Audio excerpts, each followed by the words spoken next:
Ginabi na kayo masyado ah. Mukhang mga pagod kayo. Maayos naman ba ang naging biyahe ninyo papunta rito? Pasensya na kayo, talagang liblib itong baryo namin eh. Masyadong malayo sa kabiasnan. Pero huwag kayong mag-alala. Ipinahanda ko na yung 8 magkakadikit na kubo na magsisilbing baraks nyo habang dito kayo nananatili sa baryo namin. Nako, maraming salamat ho, Kapitana. Kumusta naman ho dito sa baryo ninyo?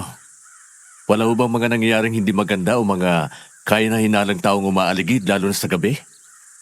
Kung totoo ang natanggap naming report na may nagtatago ng mga sindikato dyan sa loob ng bundok, delikado ho kayo rito, lalo na ho ang mga bata. Sa totoo lang, Sarhento, talagang natakot nga kami nang mabalitaan namin ang tungkol dyan. Pero huwag kang mag-alala, hindi naman basta-basta mapapahamak ang mga taga rito sa amin. Dahil halos lahat ng nakatira dito, takot lumabas ng gabi. Talaga ho? Bakit naman ho? May nangyari na ho ba dito noon? May mga pagkakataon na ho bang inatake ng mga sindikato itong baryo ninyo? Wala. Wala pa namang nangyayaring ganon. Ang totoo niyan, takot lang namang lumabas ng gabi ang mga tao rito dahil... Chichay, nasan ka na bang bata ka? Umuwi ka na rito, gabi na. Sige, bahala ka. Diyan ka na sa labas para makuha ka ng aswang na nagpapanggap na magandang dalaga.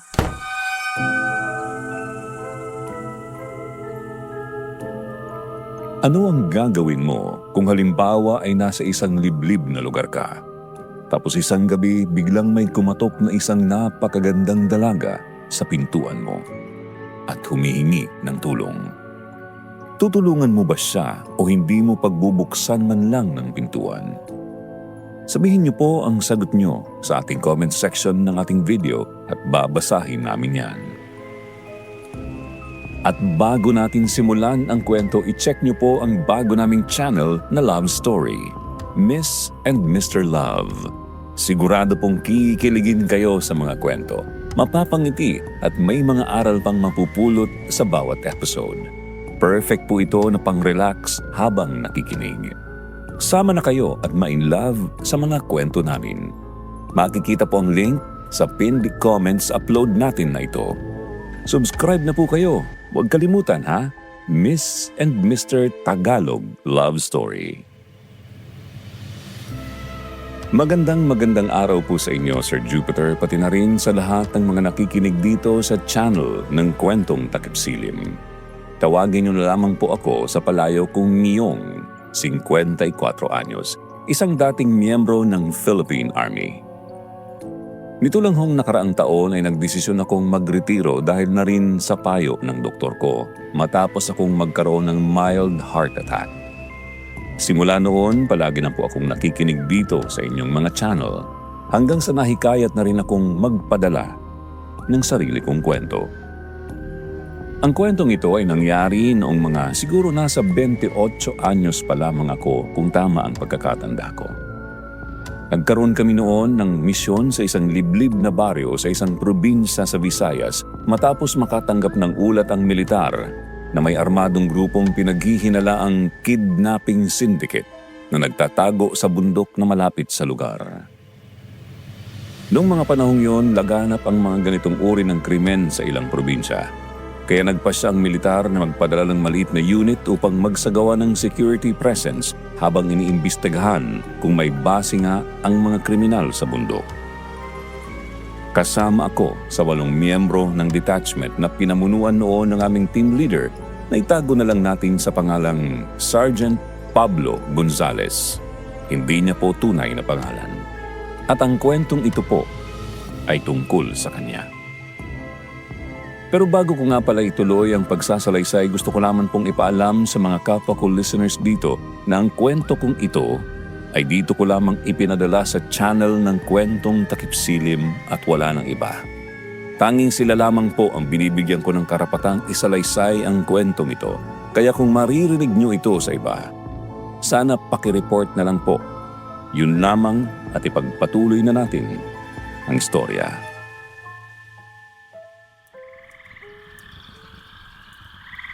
Uy, Sarge! Nandiyan ka na pala. Kumusta ang pag-uusap niyo ni Kapitana? Maayos naman.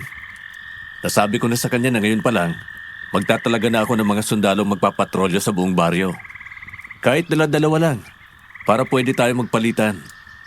Sandali, ano bang pinag-usapan nyo at parang ang siseryoso nyo yata? Sarge, paano kasi tong si Dante? May narinig daw na usap-usapan dito sa baryo. At ano namang chismis siyang narinig ninyo? Kayo talaga, pangalawang gabi pa lang natin ngayon dito kung ano-ano na agad yung mga nasasagap nyo. Hindi naman chismis yun, Sarge. Sinabi lang sa akin yun ni Melissa. Ano nga? Ikwento mo na kasi pare. Ayun na nga, Sarge. Sinabihan lang naman ako ni Milba na mag-iingat daw tayo. Meron daw kasi magandang dalagang kumakatok sa mga bahay-bahay dito kapag sasapit ng gabi. Nagpapanggap lang daw yon pero ang totoo, aswang daw yon na naghahanap lang ng mabibiktima. Biglang napaismid si Sargento pagkatapos ang kwentong yun ni Dante. Nagsalubong pa ang makakapal niyang kilay at sinamaan kami ng tingin, kaya napakamot tuloy si Dante sa ulo. Habang ako naman naiilang na lang na tumawa.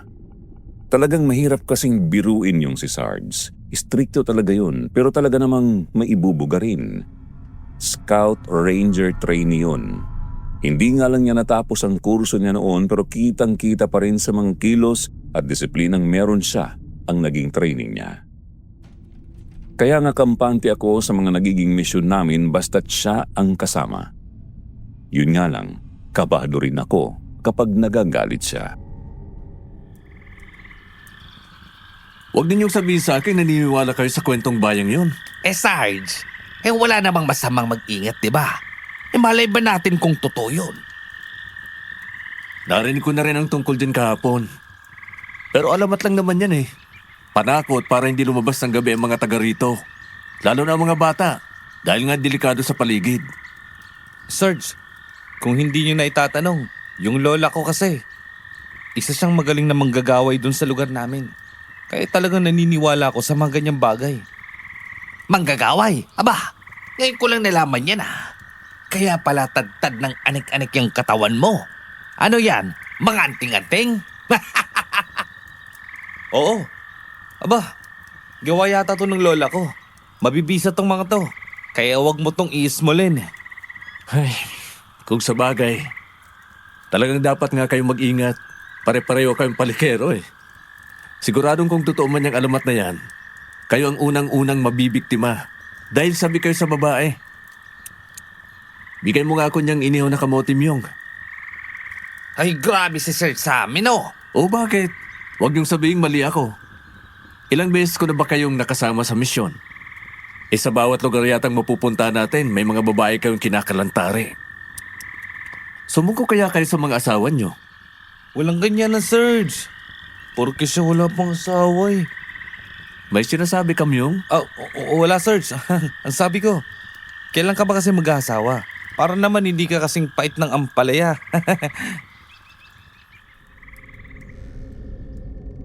Agad akong napailag ng akmasa na akong babatuhin ni Sarge nung kamoting hinihingi niya sa akin.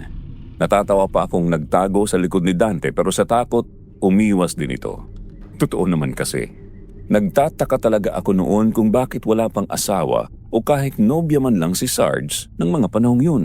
Gayong maganda naman itong lalaki. Mestizo kasi siya tapos mukha siyang action star. Napailing na lang si Sarge sa kalokohan namin ni Dante noon. Pagkatapos ng kwentuhan namin yun, tinawag niyang dalawa pa naming kasamahan para magsimula ng magronda sa buong baryo. Garcia, Toledo, kayo na muna ang magro-ronda. Magbantay kayong maigi. Maging mapagmasid kayo sa paligid. Siguradong gabi kumikilos ang mga sindikatong yon. Kung talagang dyan sila nagtatago sa loob ng bundok para hindi mapansin ang kanilang presensya. Ayaw ko nang aantok-antok, maliwanag. Myong, Sir, yes sir.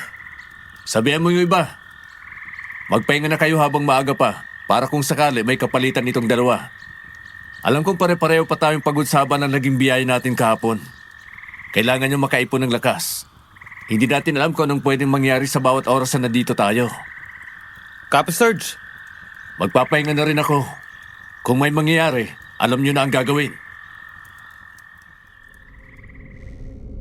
Pagkatapos noon, dumiretso na si Sarge sa kubo niya na kasing liit lang din naman ng sa amin. Walang kahit na anong espesyal sa loob ng kubong yun, basta kung anong meron kami, yun lang din ang kanya. Isa yun sa mga hinahangaan ko kay Sargento. Mukha lang talaga siyang mayabang kung pagbabasehan ang tindig at tikas ng kanyang katawan o pananalita. Idagdag pa ang natural na pagiging suplado ng kanyang mukha dahil sa makapal niyang kilay na parang laging salubong. Pero sa totoo lang, siya ang pinaka mapagkumbaba sa lahat ng opisyal na nakilala ko noong baguhan pa lang ako. Galing na kasi si Sarge sa pamilya ng mga sundalo kaya talagang nakaukit na sa kanya ang serbisyo. Bata pa siya nang maging parte siya ng militar kaya mas mataas ang ranggo niya kaysa sa akin kahit na halos magkaedad lang yata kami. Matapos pumasok ni Sarge sa kubo niya, sumunod na rin kami ng iba pa naming kasamahan. Kanya-kanya na rin kaming pasok sa kubo para makapagpahinga. Wala kaming kaalam-alam na hindi pa pala doon natatapos ang gabi ni Sargento. Ayon sa kwento ni Sargento, mahimbing na raw ang tulog niya nung bigla na lang siyang maalimpungatan matapos makarinig ng mahihina lang naman pero sunod-sunod na mga pagkatok sa pintuan ng kanyang kubo. Napabalikwas agad siya ng bangon dahil sa pag-aakalang isa sa tropa namin ang kumakatok. Pero dinampot niya pa rin yung baril niya sa gilid ng papag para lang sigurado. Isinuksok niya iyon sa likuran ng suot niyang pang-ibaba bago siya nagtungo doon sa pintuan. Hinawakan niyang siradura pero hindi niya yun agad binuksan. Sino yan? Sabing sino yan? Bakit ayaw mong... Tulong! Tulungan niyo po ako, pakiusap po! Babae? Baka taga-baryo to. Anong? Sino ka? Tulungan niyo po ako! Hinahabol nila ako! Sandali, miss. Pero bago pa raw matapos ng babae ang kanyang sinasabi, sa gulat ni Sargento bigla na lang itong nabuwal sa kanyang harapan. Buti na lang talaga at mabilis ang reflexes niya kaya agad niyang nasalo yung babae. Napakunot ang noo ni Sargento at agad siyang nagpalingalinga sa paligid para suriin kung meron nga bang mga humahabol dito. Inilapag niya muna sa sahig sa loob ng kubo yung babae pagkatapos ay lumabas siya para makasigurado. Nang wala siyang makita, bumalik siya sa kubo niya para isara ang pintuan. Sa kanya kami nun isa-isang tinawag. Sarge! Men, search the area. Tingnan niyo kung may mga kahina-hinalang tao sa paligid. May babaeng kumatok sa pintuan ko. Nawalan siya ng malay kaya ipinasok ko muna siya sa kubo. Ang sabi niya ay may mga humahabol daw sa kanya. Tingnan niyo at baka hindi pa sila nakakalayo. Copy you, Sarge! Man, let's go! Yung iba sa inyo, ikuha niyo ako ng maligamgam na tubig at palanggana. Kailangan ko rin ng malinis na bimpo, alkohol at damong tulisan. Wala munang papasok sa loob ng kubo ko. Kalmado pa rin ang hitsura ni Sargento noon pero nandoon ang pagmamadali sa kanyang boses. Ang hindi pa namin alam noon, sugatan pala yung babae. May malaking hiwa ito sa leeg at napakarami din itong galos sa halos buo nitong katawan. Napakarungis din ito at ang suot nitong damit ay mga retaso ng tila pinagtagpi-tagping basahan.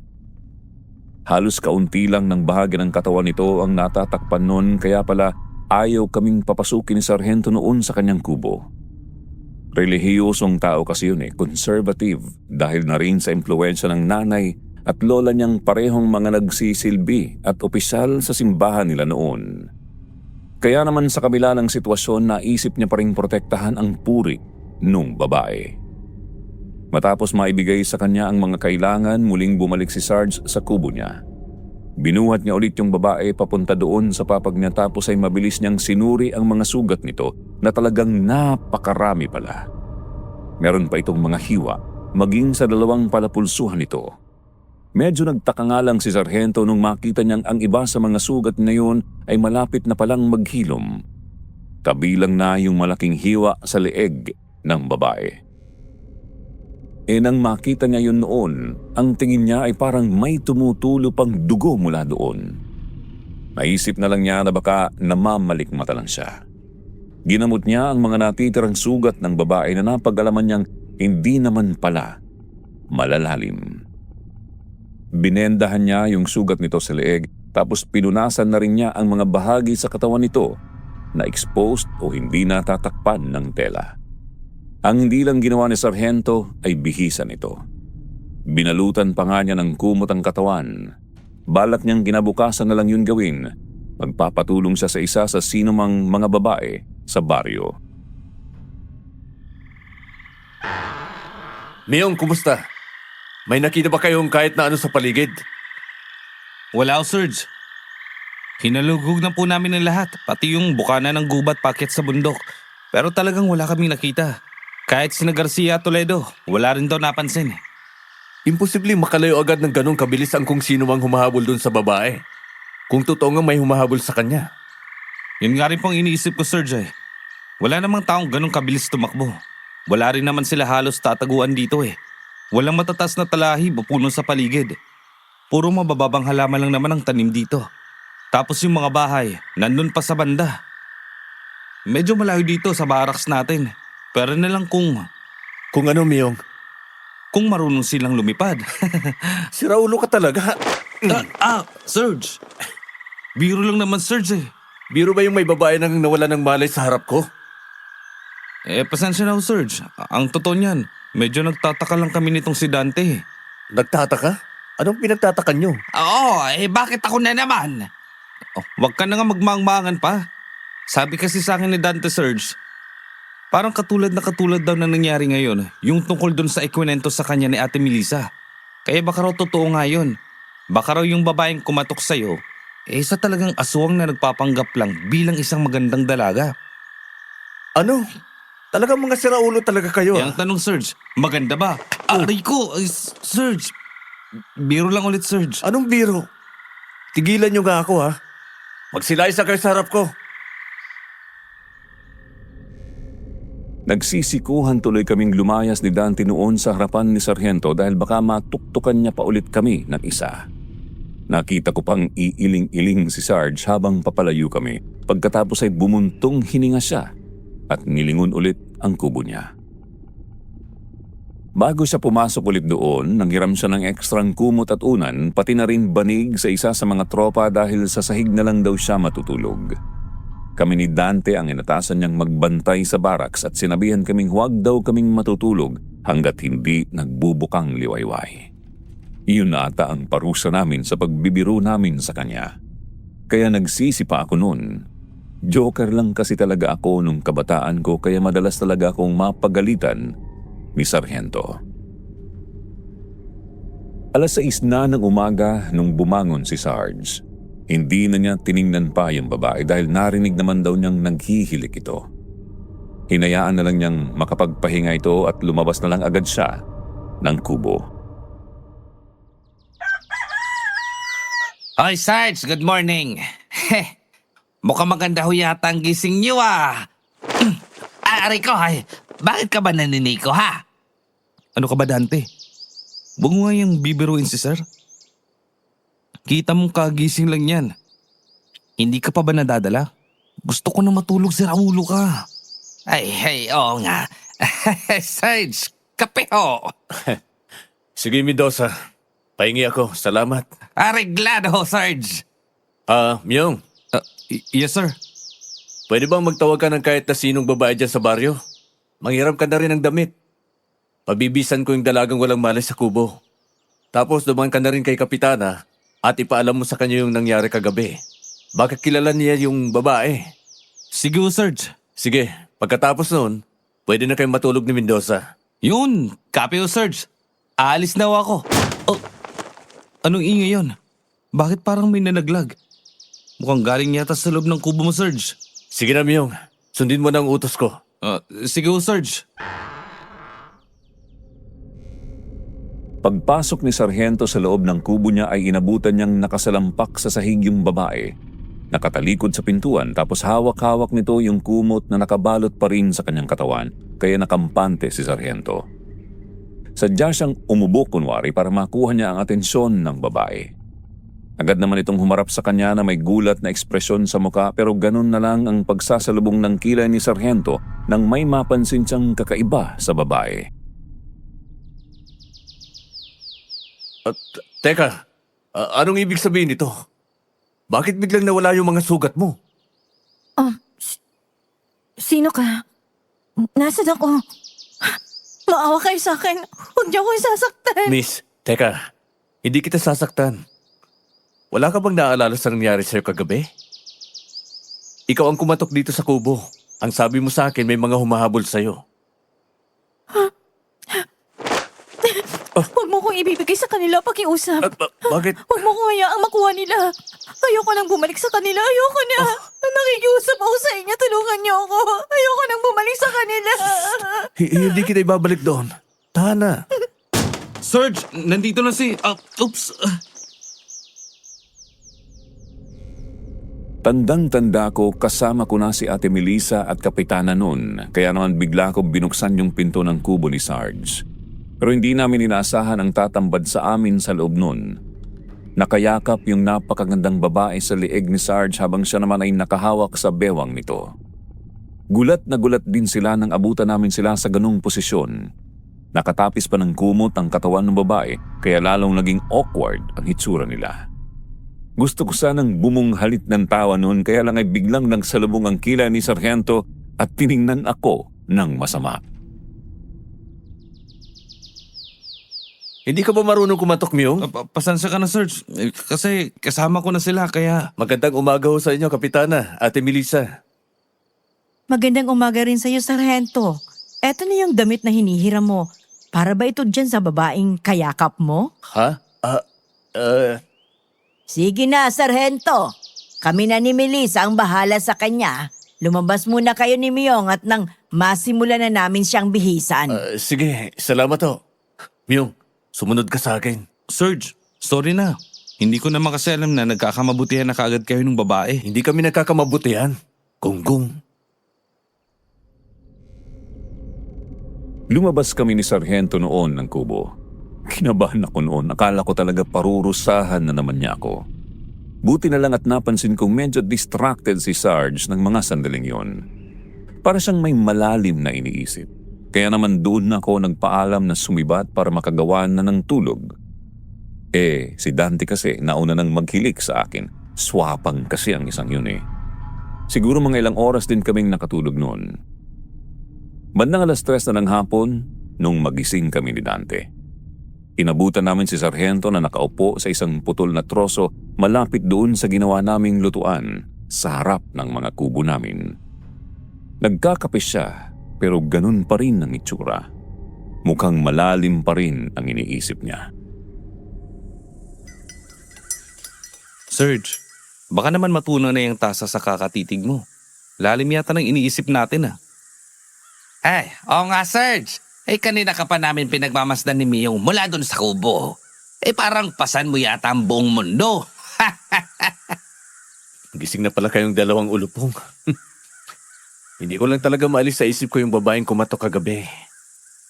Yun, sabi ko na nga ba't yung chicks ang dahilan. Huwag mo akong simulan, Myung. Biro lang bakit ba kasi Serge? May nakuha ka na bang impormasyon sa kanya? Magdaraw ang pangalan niya. Yun lang ang tanging naisagot niya sa akin bago siya manahimik ulit at nanginig na naman sa takot. Ay Magda, ayos ang gandang pangalan. Bagay sa mukha niya. Pero bukod doon, wala na ba siyang naikwento sa'yo, Serge? Kung taga saan siya o kung sino ang humahabol sa kanya? Wala na, Mendoza. Mukhang matindi ang trauma ng tao. Kapag sinusubukan kong magtanong, umiiyak lang siya at nagmamakaawang wag ko raw siyang ibalik sa kanila. Hindi ko nga alam kung sino yung sila na tinutukoy niya eh. Ayoko na muna siyang pilitin. Baka lalo lang masyak. Pinakikiramdaman ko pa kung nagsasabi siya ng totoo. O baka bahagi lang ito ng kung anong panliling lang. Baka mamaya, distraction lang ito. Para mawala sa kaso ang atensyon natin. Sa mga sandaling yon, tila naging seryoso ang paligid. Kaya kami ni Dante na mahilig magbiro ay natahimik dahil sa tono ng boses ni Sargento. Kilala namin si Sarge bilang isang lohikal na tao, isang sundalong naniniwala sa kung ano ang nakikita ng kanyang mga mata at nahahawakan ng kanyang mga kamay. Pero sa pagkakataong yun, bakas sa kanyang mukha ang pagkalito na hindi namin madalas makita. Hindi niya kasi agad binabanggit sa amin ang tungkol sa misteryosong paghilom ng mga sugat ni Magda na nasaksihan niya noong umagang yun. Ang tanging alam lang namin ay ang alamat na kumakalat sa baryo at hindi namin mapigilang pagdugtungin ang mga tuldok. Ay, Sarge, alam mo, hindi naman sa nananakot ako pero talagang naaalala ko dyan kay Magda yung alamat dito sa baryo. Yung tungkol sa magandang dalagang kumakatok daw sa gabi tapos nagiging aswang. Kagabi ko pa talaga iniisip yun kinikilabutan nga ako. Yan din ang kanina ko pang gustong sabihin, Serge. Nagkataon lang ba na may Magda na kumatok sa kubo mo sa gitna ng gabi para humingi ng tulong? Tapos yung mga humahabol sa kanya, ni Anino wala tayong nakita nang magronda tayo sa paligid. Imposibleng mawala na lang na parang bula mga yon kung tao sila. Mga sundalo tayo. Hindi tayo dapat nagpapadala sa mga kwentong bayan at haka-haka lang. Kailangan palagi tayo may ebidensya. Mahirap patunayan yung sinasabi ninyo. Pero Serge, gaya nga ng sinabi ko sa iyo, ang lola ko ay isang manggagaway. May mga bagay sa mundong to na hindi kayang ipaliwanag basta ng kahit na anong pagsusuri. At saka aminin mo, Serge, may kakaiba sa babae niyan, di ba? Nakita ko siya kanina Noong nakaharap ko siya, ay para bang may kakaiba siyang aura. Hindi siya mukhang ordinaryong babae. Bukod sa sobrang ganda niya, napakakinis din ng balat niya. Pinong-pino. Parang kahit kailan, hindi malang nasugatan. Ni bakas ng kagat ng lamok, wala. Napansin kong hindi nakasagot si Sargento sa sinabi ni Dante. Tinitigan niya lang ang kanyang kape at tila mas lalong lumalim ang kanyang iniisip. Doon ko na naramdaman na kailangan ko ng kumilos. Kahit nabagtawanan ako ni Sarge o tawaging hibang, mas mabuting sigurado na kami kaysa magsisi sa huli. Alam kong ang disiplina at malalim na kaalaman ni Sarge sa mga misyon namin ang nagliligtas sa amin sa labanan. Pero sa usapin ng mga nilalang na hindi nakikita, ang mga turo ng lola ko ang kailangan namin. Tumayo ako at pumasok sa aming kubo para kunin ang isang bagay na matagal ko nang pagmamayari. Palagi ko yung daladala kahit saan ako magpunta. Isang bagay na hindi ko inakalang kakailanganin namin sa misyong iyon. Serge, heto. Kunin mo to at isuot mo. Huwag ka na magtatanong. Basta isuot mo na lang. Ano na naman, Tomyong? Kwintas na may hiyas? Akala ko ba, tapos na tayo sa mga anting-anting mo. Hindi yan basta anting-anting, Serge. Ibinigay sa akin yan ng lola ko bago siya pumanaw. Pangontra yan laban sa mga maligno, aswang at masasamang espiritu. Kaya niyang itago ang amoy ng tao sa kahit na anong uri ng aswang para hindi ka nila basta madetect kung minamanmanan mo sila. At saka, para hindi sila matakam sa iyo kung sakali mang totoo ang hinala namin at may aswang ang nakapaligid sa atin. Hindi kanya basta-basta maaamoy o malalapitan. Isuot mo na, Sarge. Wala namang mawawala, di ba? Para na rin sa kapanatagan ng loob naming mga tauhan mo na nag-aalala sa iyo. At saka, di ba, Myong, sabi mo, malawak ang saklaw nitong hiyas na to. Kaya niyang protektahan sa matalas na pang-amoy ang mga aswang itong buong area ng barracks natin. Tama lang na ikaw ang magsuot niyan, Serge, dahil ikaw ang leader namin. Sige, para lang tumigil na kayo sa kabubunganga sa akin. Pero huwag niyong isiping naniniwala ako sa mga ito. Salamat, Serge. Bantayan mo rin ang nararamdaman mo kapag malapit ka sa kanya. Hindi man kumukulo ang hintura ko ngayon, kapag malapit siya, kailangan pa rin natin na mag-ingat. Hintura? Teka, ano naman yan? Langis lang naman yan Aba, hindi basta-basta lang ito, Serge. Parang aswang detector. Kumukulo to kapag may aswang sa malapit. Kung hindi naman kumukulo yan, kahit nasa malapit lang si Magda, edi ibig sabihin, nagkakamali kayo. Hindi siya aswang. Hindi, Sarge. Hindi kasi ganun yun. Sa pagkakaalam ko rin, may mga uri talaga ng aswang na kahit gamitan mo ng hintura, hindi mo agad madedetect. Yun daw yung mga aswang na matagal nang nabubuhay sa mundo. Bilang mga tao, o kaya naman ay ang mga aswang na may kakayahan din sa karunungang itim. Tama si Dante, Serge. Ganun nga rin ang sabi ng lola ko. Ay, ang dami niyong alam. Siya, sige na. Maganda na kayo para sa night patrol. Ayoko may makakalusot na kahit sinong sindikato o aswang sa shift ninyo. Maliwanag? Bagamat pabalbal ang sagot ni Sargento, nakita ko ang higpit ng pagkakahawak niya sa kwintas bago niya ito isinuksok sa kanyang bulsa. Hindi ko pa alam ng mga sandaling yun pero nagsisimula na palang mapaisip si Sargento sa mga sinabi namin sa kanya ni Dante. Ayaw lang niyang aminin nung una dahil nga gusto niya pa rin makasigurado.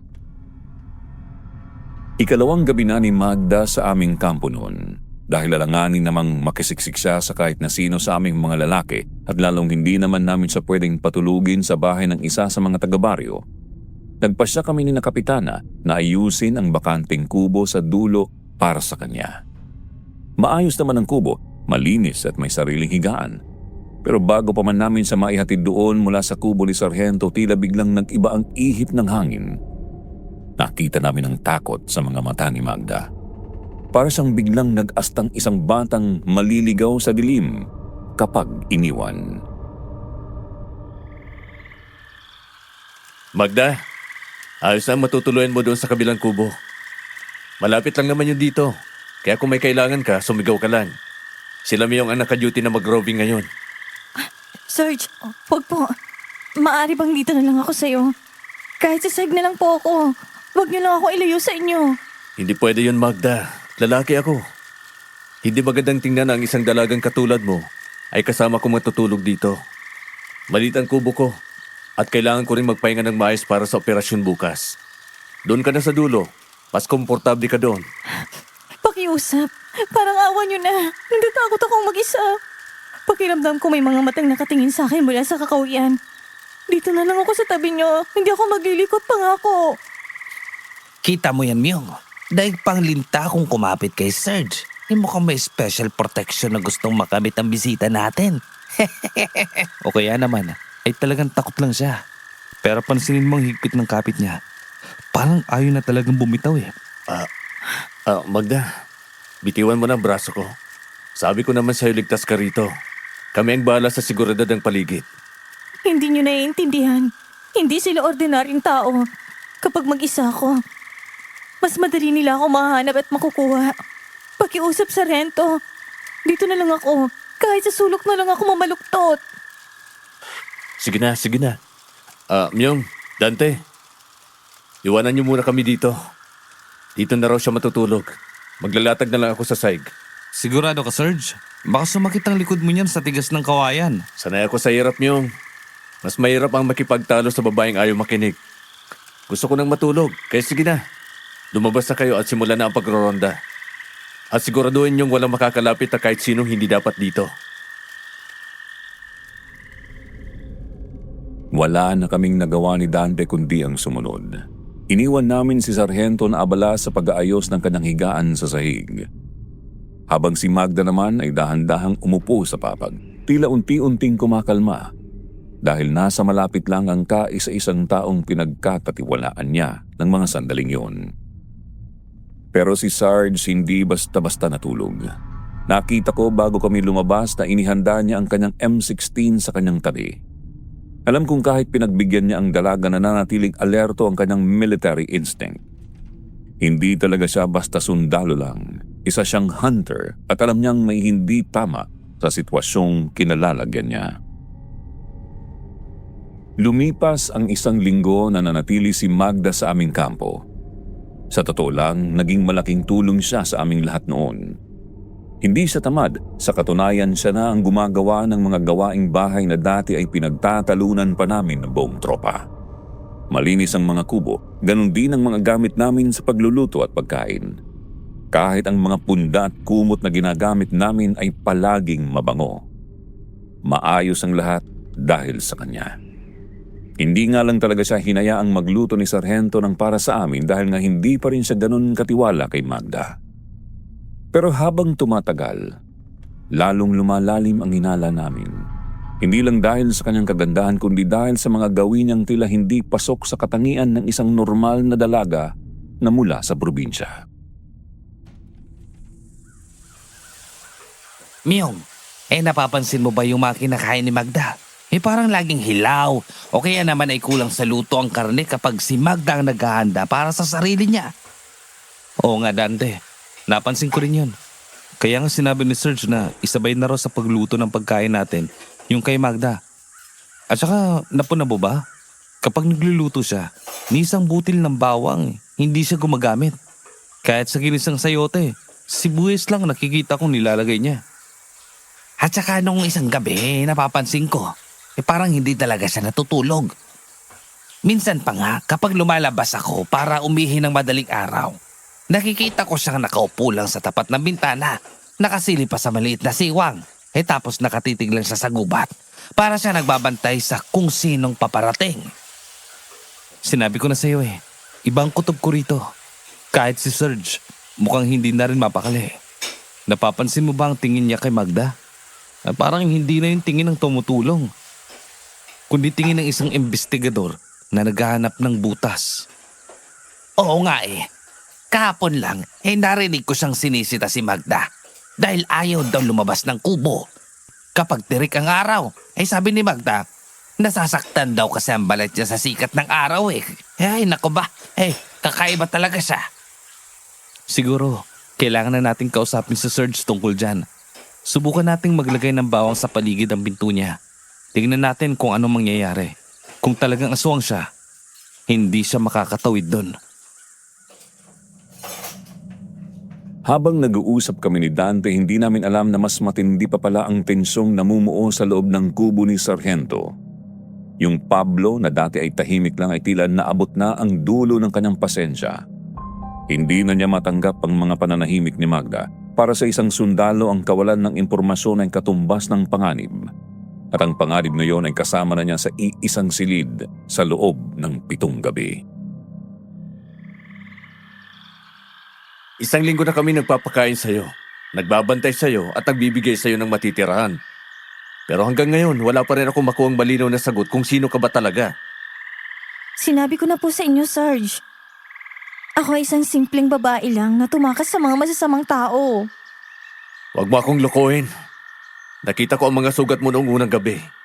Malalalim yun, Magda. Pero kinabukasan, bigla na lang yung naglahong parang bula. Kahit maliit na peklat, wala na akong makita dyan sa balat mo. Paano nangyari yun? Bukod pa doon, marami na kaming napapansin sa'yo. Ayaw mong lumabas kapag may araw. Mahilig ka sa hilaw na karne. Takot ka pa sa bawang. Sabihin mo nga sa akin, sino o ano ka ba talaga? Maselan lang po ang balat ko. At hindi ko lang po gustong amoy ng bawang. Sargento, masama po ba yun? Hindi ako tanga, Magda. Ang mga tauhan ko natatakot na sa'yo. Ang mga taga-baryo, nagsisimula nang magbulong-bulungan. Sabihin mo sa akin ang totoo bago ko maisipang itapon ka na lang sa labas. At hayaan kang mahanap ng kung sino mang humahabol sa'yo. Sino sila? Mga rebelde ba? Mga sindikato? O baka naman, tama ang sinasabi nila tungkol sa'yo. Baka nga, hindi ka isang ordinaryong tao. Hindi ko gustong maging ganito, Sargento. Kung alam niyo lang ang hirap na dinanas ko. Ang takot na baga isang araw ay magising na lang ako. Nawala na ako sa aking sariling pag-iisip. Anong ibig mong sabihin? Magda, magsalita ka nga ng maayos. Hindi kita maintindihan. Sargento, tumahimik muna kayo. Naririnig niyo ba yon? Ang ano? Wala akong naririnig kundi ihip ng hangin sa labas. Huwag mo akong idaan sa mga ganyang drama. Pakiusap. Nandiyan na sila. Nararamdaman ko ang presensya nila. Parating na sila, Sargento. Huwag niyo akong ibibigay sa kanila. Pakiusap. Gagawin nila sa akin ulit yon. Pagod na ako, Sargento. Ayoko na. Sinong sila? Pagda, ano ba talagang... Serge! Serge! Lumabas ka rito! Bilisan mo! Aremio, bakit ka sumisigaw? Serge, may namataan kami sa may perimeter fence. Malapit sa kalsada pababa ng bundok. Isang grupo ng mga kalalakihan. Mukhang hindi mga taga rito May mga sukbit pang itak sa tagiliran. Nakita ko ang biglang pagpupumiglas ni Magda sa pagkakahawak ni Sargento. Napaupo siya sa sulok ng kubo, tinatakpan ng kanyang mga tenga habang umiiyak ng walang tunog. Si Sarge naman tiningnan ang kanyang baril. Tiningnan si Magda at pagkatapos ay bumaling sa amin ni Dante. Ang pag-aalinlangan sa kanyang mga mata noong una ay napalitan ng pamilyar na determinasyon ng isang sundalo.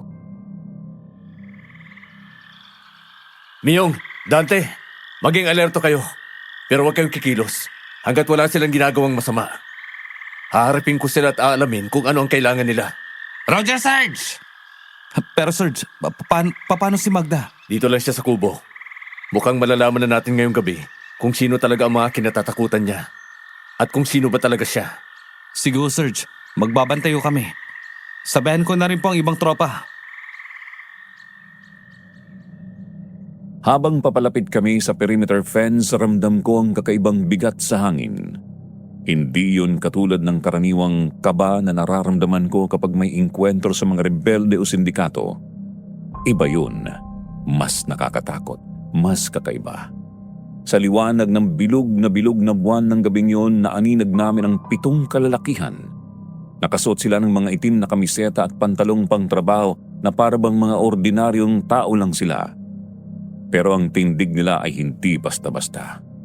Nangunguna sa kanilang isang lalaking medyo may katandaan na pero napakatikas pa rin ng pangangatawan. Bakat na bakat sa suot niya yung malalaki niyang braso. Huminto kayo dyan! Sino kayo? At anong kailangan ninyo sa loob ng military reservation sa oras na ito ng gabi? Magandang gabi, Sargento. Paumanin sa aming pag-abala. Ako si Amado. Ito naman ang pamangkin kong si Pasiano at ang iba pa naming mga kamag-anak. Galing po kami sa kabilang bayan. Nawawala kasi ang aking anak na dalaga at mahigit 1 linggo na kami naghahanap. Balita namin ay may nakitang babaeng sugatan na napadpad sa lugar na ito. Bilang ama, hindi ako magkakatulog hanggat hindi ko siya nakikita. Amado, malayo ang kabilang bayan dito ah. At ang kagubatang tinahak ninyo ay hindi basta-basta nadadaan ng mga sibilyan sa gabi. Paano ninyo nalaman na narito ang hinahanap ninyo? Nagtanong-tanong kami sa bayan, Sargento. Gaya ng sinabi ko, mahigit na 1 linggo na kami naghahanap. Pakiusap. Gusto ko lang makita ang anak ko. Maaari ba naming tingnan ang loob ng inyong mga kubo para lang mapanatag ang aking loob? Sana'y mapagbigyan nyo kami, mga kompadre. Gusto lang naman ng tiyuhin kong makita ulit ang anak niya. Ang aking pinsan, hindi naman siguro ninyo hadlangan ng isang amang nagmamahal lamang sa kanyang anak, hindi ba? Anak daw, bakit parang mukhang mga hitman ang mga kasama niya kaysa sa mga kamag-anak? Tingnan mo yung mga braso, parang kayang-kaya tayong durugin. Dante, ang hintura ko sa bulsa, nararamdaman kong kumukulo. Hindi sila tao, Dante. Huwag kang titingin ng diretso sa mga mata nila. Pasensya na kayo mga Amado. Pero tungkulin naming pangalagaan ang seguridad ng lugar na ito. Wala talaga kami nakitang babae, gaya ng sinasabi mo. Ang detachment na ito ay para sa mga sundalo lamang. Kung may nawawala kayong kamag-anak, mas mabuti kung ipaalam na ninyo yan sa presinto sa bayan bukas ng umaga. Ganun ba, Sargento? Sigurado ka bang wala kang itinatagong bisita dito? Nakita ko ang pagbabago sa mukha ni Amado. Ang mga butas ng ilong niya ay biglang bumuka nang huminga siya ng malalim na parang may hinahanap na amoy. At ang kanyang mga mata ay biglang lumingon sa direksyon ng kubo ni Sarge. Parang may kung anong enerhiya na dumaan sa pagitan nila. Sa mga sandaling yun, parang naramdaman ko ang takot ni Magda na umaabot hanggang doon sa pwesto namin. Si Sarge naman lalong humigpit ang hawak sa kanyang baril. Hindi siya natitinag pero alam kong nararamdaman din niya ang panganib. Nakapagtataka ang paligid ninyo, Sargento. Wala akong maamoy na kahit na ano. Sige, kung sinasabi mong wala rito ang anak ko, maniniwala ako sa'yo sa ngayon. Pero babalik kami. Ang sa amin ay sa amin. At hindi namin hahayaang may kumuha ng pag-aari namin. Tayo na, mga kasama! Miyong, Dante, itaas ninyo ang alerto. Walang matutulog ngayong gabi. Maglagay ng mga tripwires sa paligid. Sarge, may kailangan kang malaman. Ah. Yung mga yun, hindi yun mga ordinaryong tao. Aswang sila, Sarge. Ang hintura ko, muntik nang sumabog sa sobrang kulo kanina. Hindi ngayon ang oras para sa mga kwentong aswang, Miyong. Nakita mo ang mga dala nilang itak? Sanay ang mga yun sa pataya. Hindi nga to kwento, Sarge. Nakita mo ba kung paano umamoy sa hangin yung amadong yun? Tao bang gumagawa nun? At yung takot ni Magda. Ngayon, alam ko na kung bakit. Sige, sabihin na nating aswang nga ang mga lalaking yun. Sabi nila, kamag-anak nila si Magda. Ibig sabihin, may posibilidad ng kagaya rin nila siya. Sarge, anong gagawin natin? Ano pa, aalamin ang totoo. Kinabahan na naman ako nang biglang magkasa ng baril si Sargento. Pumasok kaming lahat pabalik sa loob ng barracks, diretso sa kubo niya. Doon naabutan namin si Magda na nakasalampak sa sahig, putlang-putla at tila nawawala sa sarili. Pero nang makita niya si Sarge na pumasok, bigla siyang gumapang papalapit at yumakap sa mga binti nito. Sa puntong yun, alam na ni Magda na wala na siyang matataguan. Ang tanging paraan para mabuhay ay ang magsabi ng katotohanang matagal na niyang ikinubli. Salamat. Salamat, Sargento. Salamat dahil hindi mo ako ibinigay kay Amado. Ngayon, Magda, wala nang atrasan to. Sino ang mga taong yun? Bakit kanila hinahanap? At bakit sinasabi ni Miyong na hindi kayo mga tao?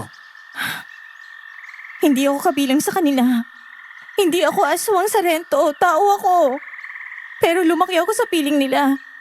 Kaya may mga kilos akong nakasanayan na sumasalamin sa kanilang mga kilos. Kinuha lang nila ako sa isang ampunan nung bata pa lamang ako. Nang wala pa akong kamuwang-muwang sa mundo. Ang tribo ni Amado, hindi sila mga ordinaryong aswang. Karamihan sa kanila nabubuhay na ng daang taon. Namumuhay sila na parang tao. Kumakain ng normal na pagkain ninyo. Nakikisalamuha sila sa iba. Kaya nga kahit matagal na silang nabubuhay, ay walang nakakahuli o naghihinala man lang sa kanila. Hindi sila kumakain ng karne o lamang loob. Dugo lang ang gusto nila. Dugo ng isang inosente at purong babae na wala pang bahid ng kamunduhan. Kung tao ka, bakit mabilis gumaling ang mga sugat mo? Dahil sa ritual. Nang bata pa ako, isinailalim ako ng kanilang babaylan sa isang madugong orasyon. Pinainom nila ako ng kung ano-anong gayuma at hinaluan ang aking dugo ng karunungang itim. Mula noon, naging kakaibang dari ng buhay sa akin. Hindi ako tumatanda ng mabilis at ang mga sugat ko ay naghihilom kaagad sa loob lamang ng ilang oras. Hindi basta-basta namamatay ang aking katawan dahil sa kakaibang dugo ko. Bakit nila gagawin yun sa isang bata? Anong mapapala nila sa'yo? Ginawa nila akong parang bukal. Ang dugo ko, Sargento. Ang dugo ko nagpapanatili sa kanilang lakas at kabataan.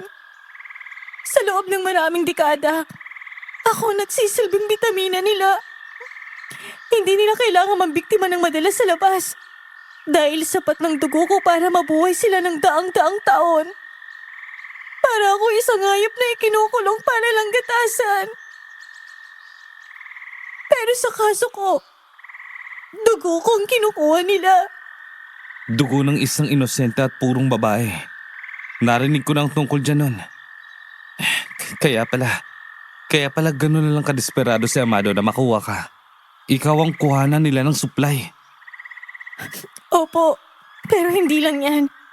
Nung tumakas ako, nagkaroon kami ng engkwentro ng babaylan nila. Siya ang kaisa-isang aswang na marunong ng ritual para gumawa ng katulad ko.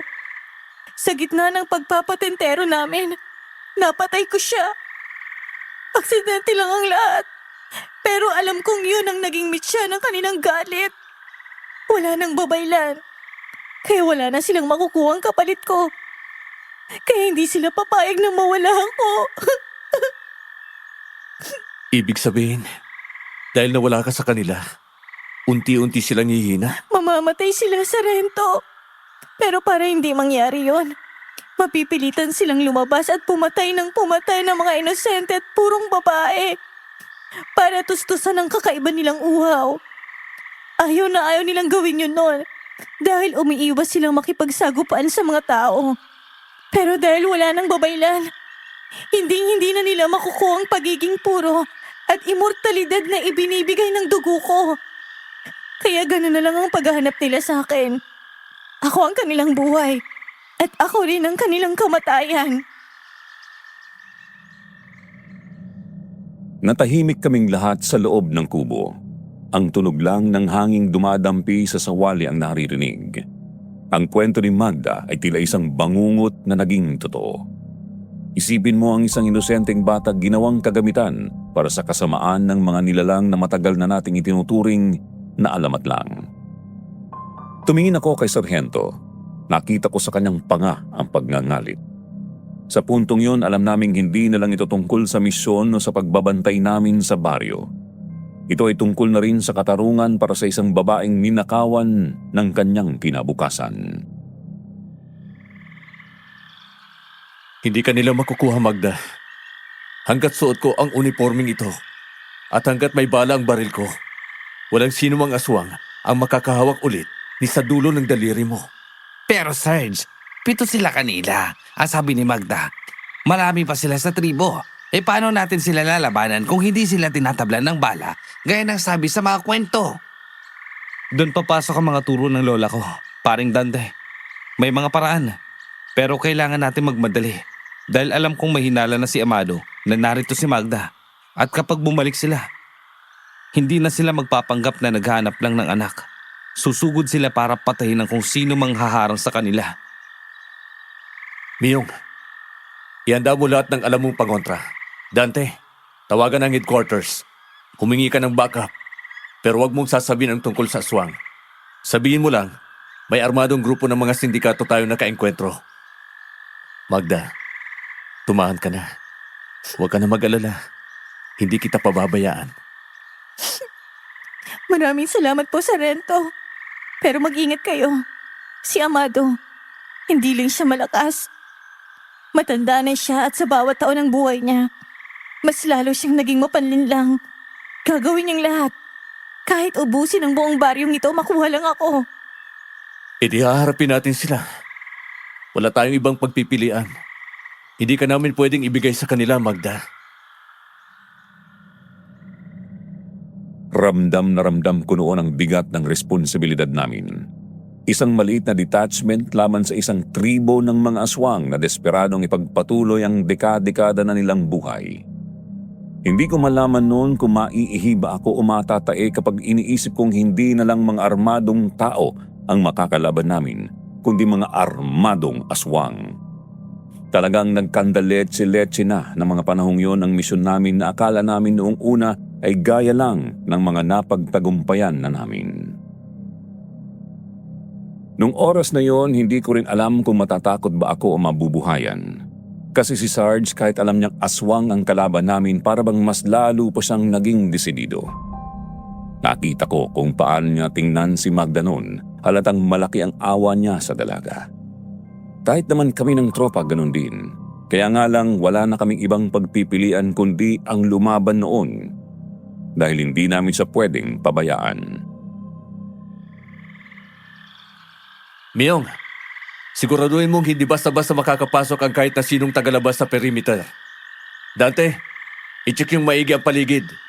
Hindi tayo pwedeng mapakakampante kahit naglagay na tayo ng mga patibong sa paligid. Copy, Sarge.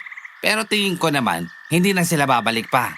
Halos 1 linggo na rin ang lumipas eh. At saka ang bilis nilang umatras nung huli. Parang alam nilang dehado sila dahil sa mga baril natin. Hindi lang dahil sa baril natin yun, Dante. Sigurado akong nagpaplano silang maigi. Dahil ayaw din nilang madehado. Hindi sila basta susuko ng ganun na lamang. Ang mga aswang, kapag may nagustuhan ng mga yan, hindi sila titigil hanggat hindi nila nakukuha ang gusto nila. Kaya nga tayo nandito eh. Hindi sila makakapasok. Hindi ako papayag.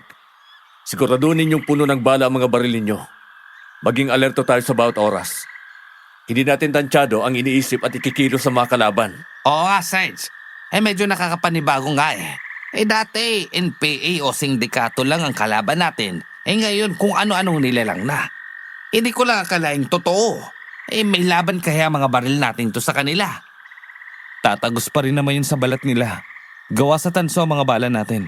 At kilalang pangontra din ang tanso laban sa mga aswang. Pero kung gusto nating makasiguro, may alam akong paraan. Ano yun, Miyong? Ibabad tong mga bala natin doon sa langis na ginawa ng lola ko. Kadalasan, ginagamit niya ang langis na yun na para bang katumbas ng agwa bendita. Pinababasbasan din ang langis na yun sa simbahan. Sige, gawin nyo yan. Lahat ng pwede natin maging advantage, gawin natin. Kayo na muna ang bahala. Pupuntan ko lang si Magda. Magda? Ayos ka lang ba? Bakit nakaupo ka? Hindi ka ba nakatulog? Hindi ko kaya, Sargento. Kada pumipikit ako, nakikita ko mukha ni Amado. Naririnig ko ang boses niya na tinatawag ako. Natatakot ako na baka sa pagmulat ng mga mata ko, nasa harapan ko na siya. Huwag kang matakot. Nandito kami. Hindi kita hayaang makuha nila. Kumain ka muna kahit konti. Inutusan ko si Ate Melissa na magdala ng pagkain kanina bago magdilim. Dahil mukhang hindi ka yata naghapunan. Salamat. Pero hanggang kailan ito? Alam kong limitasyon ng inyong mga bala. Alam kong limitasyon ng tao. Paano kung dumating ang araw na hindi niyo na ako kayang ipagtanggol? Hindi mangyayari yun. Magtiwala ka sa kakayahan namin. Basta't humihinga pa ako. Basta't kaya ko pang humawak ng baril. Mananatili kang ligtas. Hindi lang ito trabaho para sa akin, Magda. Nakikita ko ang hirap na pinagdaanan mo. Tao ka at may karapatan kang mamuhay ng malaya. Tungkulin kong iparana sa iyo yun. Nakita po si Sarge na naupo sa tabi ni Magda noon mula sa bintana ng kanyang kubo. Iba ang tingin niya rito. Hindi na parang isang civilian na kailangang protektahan, kundi parang isang taong may mahalagang koneksyon sa kanya. Sa totoo lang, kahit kaming mga tauhan niya, ramdam namin ang pagbabago ng aura ni Sarge. Dati puro trabaho lang yan, pero mula nang dumating si Magda, mas naging tao siya. Mas naging mapagmahal. Hindi ko alam kung tama ang salitang yun, pero kitang-kita namin na ang misyong yun ay naging personal na laban na para sa kanya. Sarge! May mga gumagalaw sa gilid ng puno! Ang bibilis nila! Putya! Ang dami nila, Sarge! Dante! Myong! Focus! Huwag niyo silang hayaang makalapit. Magda, lumaba ka lang. Huwag kang aalis dito. Hindi sila tinatablan ng bala sa dibdib at ibang parte ng katawan, Sarge. Ang kukunat ng balat nila. Kailangan headshot. Sabi ko na nga ba? Sige, mag-focus kayo sa ulo. Myong, gamitin mo ang granada kung kailangan. Huwag kang magtipid. Heto na. Pasabugin natin ang mga lintik na to. Boom! Yan ang gusto ko. Sige, umatras kayo, mga ungas. Huwag kang magsaya agad, Dante. Umatras lang sila. Hindi sila sumuko. Myong, i-check ang perimeter. Baka nandyan lang sila at nagtatago sa paligid. Muling tinakbo ni Sarge noon ang papunta sa loob ng kanyang kubo. Sinilip niya si Magda na noon ay nakahalukip-kip sa isang sulok at nakatakip sa tenga ang mga kamay. Magda, ayos ka lang? Oo, Pablo. Salamat. Huminga ka ng malalim. Hindi sila makakapasok. Hindi mo na kailangang matakot sa kanila. Bakit? Bakit mo ginagawa ito para sa akin? Hindi mo naman ako kilala bago ang lahat ng ito. Maraming sandalong gagawin ang trabaho nila. Pero iiwan ang katulad ko kapag delikado ng sitwasyon. Pero ikaw, Marahil dahil tao ka. At marahil dahil sa unang beses na nakita kita, alam ko nang kailangan kitang protektahan. Hindi ko maipaliwanag. Pero may kung anong nagtutulak sa akin na gawin ito. Kahit pa noong una duda talaga ako sa pagkatao mo. Ramdam ko ang tensyon sa loob ng kubo pero hindi yung tensyon na dala ng mga aswang. Iba yun. Iba ang aura sa pagitan ni Sarge at Magda. Parang sa gitna ng digmaan nakahanap sila ng kapayapaan sa isa't isa kahit sa loob lang ng maiksing panahong pagsasama nila. Habang kami ni Dante sa labas ay abala sa pag-aayos ng mga nasirang harang at pagbabantay sa dilim, si Sarge naman ay parang unti-unting binubuksan ng kanyang puso. Hindi na lang siya ang istriktong sarhento namin noon. Hindi pa rin siguro nila napapansin ng mga sandaling yon pero sa paningin namin ng iba naming kasama, si Sarge noon ay mukhang nahulog na kay Magda. Isa na siyang taong nagmamahal at handang mamatay para sa mahal niya. Nakakabilib pero nakakatakot din dahil kapag ang isang sundalong tulad ni Sarge ay naging ganito kamahal ang isang tao, walang makakaharang sa kanya. Kahit pahukbo ng mga aswang. Serge, nakausap ko na si Kapitana. Sinabi ko na sa kanya ang nangyayari. Pero binilinan ko siyang huwag na munang ipalampas sa ibang mga taga-baryo para hindi yun magdulot ng panik. Good. I-reassure na lang natin silang hindi tayo papayag na may mapahamak. Yun nga ang sinabi ko, Serge. Mukha namang kampante pa rin si Kapitana. Pero hindi na rin siya nagulat tungkol sa mga aswang. Ang sabi niya, matagal na rin daw talaga may haka-haka dito. Tungkol sa mga nilalang na yun. Na naninirahan dyan sa Karatig Bayan. Pero hindi naman daw sila nanggugulo nun. Nagtanong ba sila tungkol kay Magda? Hindi, Serge. Mukha namang alam din nila ang totoo. Walang sinabi si Kapitana. Pero alam ko naiintindihan niya kung bakit natin siya tinutulungan. Mabuti naman kung ganun. Sige, Serge. Labas muna ako. Magda, hindi na tayo pwedeng manatili dito ng matagal. Kapag nalaman nilang hindi nila tayo kayang talunin ng harapan, baka gumamit sila ng ibang paraan para makuha ka. Anong ibig mong sabihin, Pablo? Baka saktan nila ang ibang tao dito sa baryo.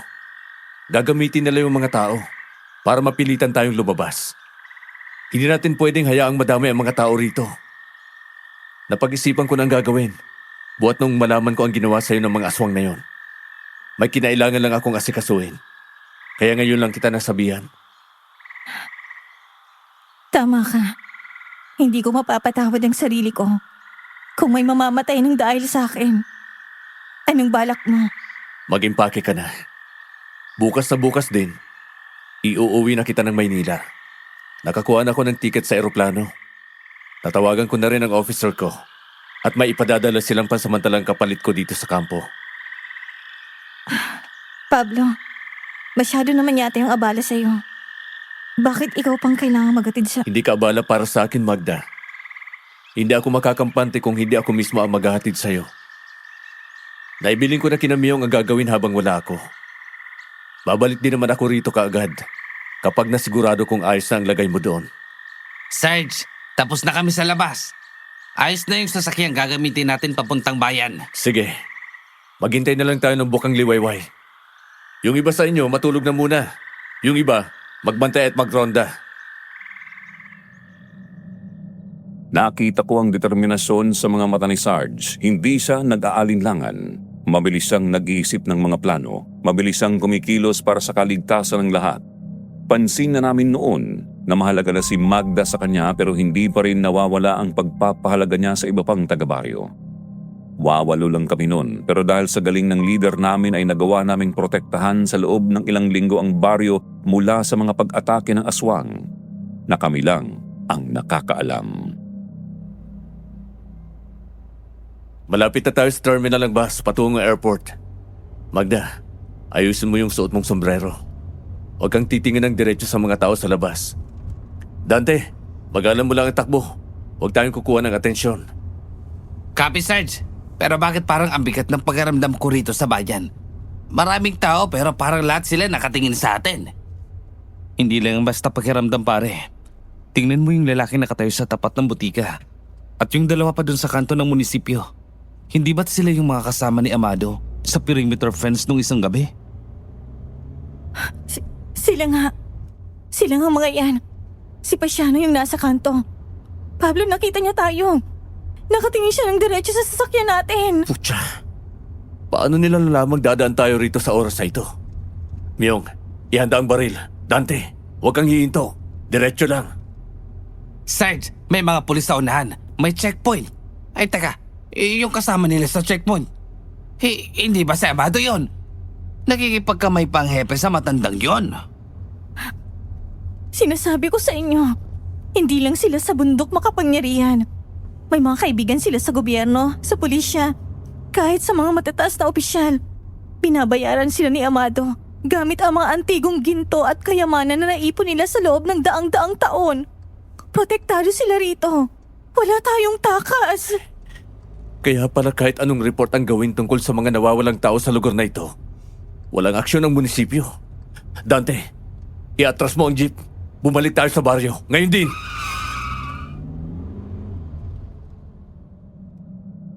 Nakita ko sa mukha ni Sarge ang galit na hinaluan ng pag-aalala. Akala namin paglabas sa baryo ang sagot sa kaligtasan ni Magda, pero mali kami. Ang bayan na dapat sana ay takbuhan ng mga nangangailangan ng tulong ay pugad pala ng mga taong nabili na ng mga aswang ang kaluluwa. Habang mabilis na pinipihit ni Dante ang sasakyan para bumalik sa pinanggalingan namin, nakita ko sa side mirror ang nakakalokong ngiti ni Amado. Parang sinasabi niya na kahit saan kami magpunta, sa kanya pa rin ang huling halakak. Pagbalik namin sa detachment, parang mas lalong bumigat ang hangin.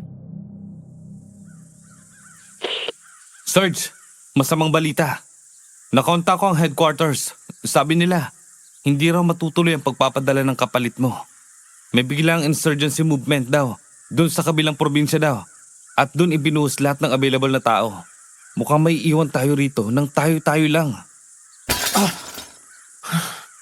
Nagkataon lang ba yan o pati ang order sa taas ay nahawakan na rin nila? Peste, nakakulong tayo sa sarili nating mission area. Kung ganun, Sarge, wala na tayong choice kundi ang manindigan dito. Ay pero paano? Isang gabi pa lang, muntik na tayong mabusan ng bala.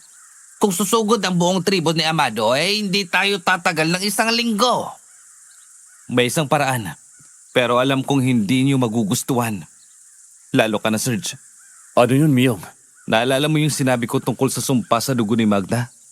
Na kaya sa ginawang bukal ng buhay nila ay dahil sa pagiging puro at inosente niya. Hindi ko rin gaanong maintindihan ang tungkol sa bagay na yan.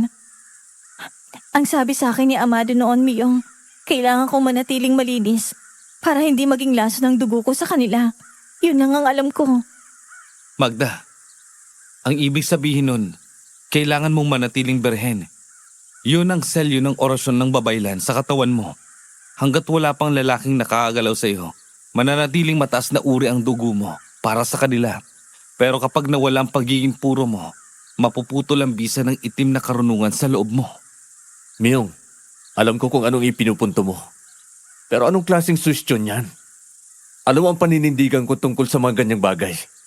Hindi tayo nandito para pagsamantalan ang sitwasyon ni Magda. Serge, hindi mo naman masasabing pagsasamantala to. Nakikita naman naming lahat Mahal niyo ni Magda ang isa't isa. Walang mali doon. Kapag naging marumi na ang dugo ni Magda, sa paningin nila, mawawala na sila ng delen para habulin siya. Magiging ordinaryong tao na lang siya. At ang mga aswang, manghihina sila dahil wala na ang supply nila. Yun lang ang tanging paraan para matapos tong gulo na to, nang hindi tayo nauubos lahat. Kahit palabiro ako, seryosong-seryoso ang mukha ko nang sabihin ko yun. Walang halong malisya ang suwisyon kong yun. Gusto ko lang talagang makatulong. Tumingin ako kay Magda. Ang inosenteng mukha niya ay puno ng kalituhan. Sa tanang buhay niya, sa piling ng mga aswang, itinuring lang siyang gamit. Isang bagay na may kakayahang mag-supply sa kanila ng dugo. Hindi niya alam ang konsepto ng pag-ibig, ng pakikipagtalik o ng kahit anong emosyong pisikal sa pagitan ng lalaki at babae. Para siyang isang bata sa katawan ng isang dalaga na biglang iniharap sa isang katotohanang hindi pa niya kayang unawain. Hindi ko maintindihan. Anong kailangan gawin? Sinasabi mo ba, Myong, na kailangan may gumawa sa kanya ng mga bagay na ginagawa ng mga mag-asawa? Parang gano'n na nga. Isang beses lang. Para lang mabasag yung orasyon. Kailangan kasing tanggalin ang pagiging inosente ng utak ni Magda. Kailangan na May magpakilala sa kanya ng kahit na konting kamunduhan para mawala ng bisa ang ritual sa katawan niya. Malaki rin ang posibilidad na kapag nangyari yon, ay manghihina rin ang mga aswang na matindi. May koneksyon sa kanilang bagay na to. Pero dapat kusa. At dapat maibigay ni Magda yun sa isang taong pinagkakatiwalaan niya. Kung ganon, gusto ko si Pablo magpakilala sa akin ng mga bagay na yun. Magda, hindi mo alam ang sinasabi mo. Hindi ganun kadali yun. Bakit? Sabi niyo gusto niyo akong iligtas, hindi ba? Kung ito ang tanging paraan para hindi kayo mamatay ni na Dante at Miyong at ang iba pa. At para maging malaya na ako. Bakit hindi mo gawin? Hindi sa ayaw ko sa'yo. Diyos ko, Magda. Religyoso akong tao. Lumaki ako sa paniniwalang ang ganyang bagay ay sagrado. Ibinibigay yan sa taong mahal mo sa loob ng basbas ng kasal. Kung gagawin ko yan sa'yo ngayon, pakiramdam ko ay trinaydor ko ang lahat ng prinsipyo ko bilang sundalo at bilang tao. Pero wala akong alam sa kasal. Ang alam ko lang, ikaw ang nagligtas sa akin. Ikaw lang ang taong nagparamdam sa akin na may halaga ako. Bukod sa dugo ko. Kung may taong dapat na pagbigyan ko ng lahat sa akin, gusto ko ay ikaw yun. Hindi ko kaya. Huwag mo akong pilitin sa bagay na pagsisisihan mo balang araw kapag naintindihan mo na ang lahat. Miyong, mag-isip ka ng ibang paraan. Hindi ito ang solusyon. Serge, wala nang ibang paraan. Nakita mo ang mga aswang sa bahin, di ba? Nakita mo ang hepe. Oras na lang ang binibilang natin bago nila lusubin itong detachment area ng buong puwersa. Kapag nangyari yun, mamamatay tayong lahat at kukunin pa rin nila si Magda. Mas gusto mo ba yun? Nakita ko ang panginginig ng mga kamay ni Sarge. Naipit siya sa pagitan ng kanyang moralidad at ng kaligtasan naming lahat. Para sa isang lalaking tulad niya, ang dangal ay higit pa sa buhay. Pero paano kung ang dangal na yon ang magiging mitsa ng kamatayan ng lahat? Tumingin ulit ako kay Magda. Tumayo siya at lumapit kay Sarge. Hinawakan niya ang kamay nito ng may pagsusumamo. Sa mga sandaling yon, ang katahimikan sa loob ng kubo ay mas nakakabingi pa kaysa sa mga putok ng baril namin. Ramdam ko ang bigat ng desisyong kailangang gawin ni Sarge. Pablo, turuan mo ko. Turuan mo ko maging tao. Kung ang pagiging puro ko ang nagpapakulong sa akin sa sumpang ito, ayoko na nito.